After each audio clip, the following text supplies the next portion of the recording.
قال الله عز وجل: الذين آمنوا وتطمئن قلوبهم بذكر الله ألا بذكر الله تطمئن القلوب.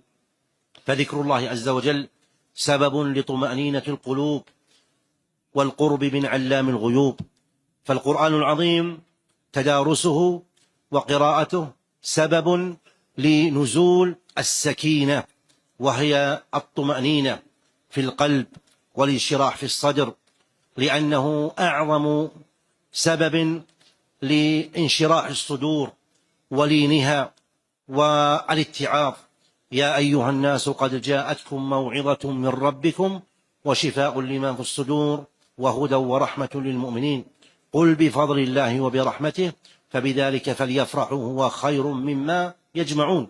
وقال عز وجل: لو أنزلنا هذا القرآن على جبل لرأيته خاشعا متصدعا من خشية الله.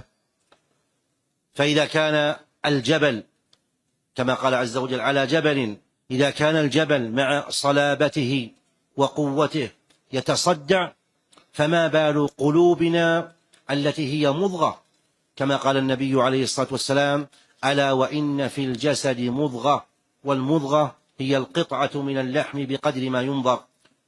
تجد هذه القلوب التي هي بقدر ما يمضغ من اللحم تجد فيها عتوا وقسوة واستكبارا وحقدا وحسدا إلى غير ذلك.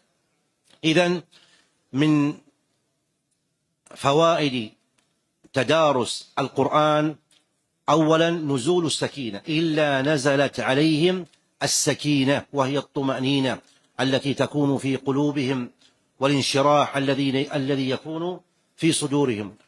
ثانيا وغشيتهم الرحمة، أي غطتهم الرحمة، وقد قال الله عز وجل: إن رحمة الله قريب من المحسنين.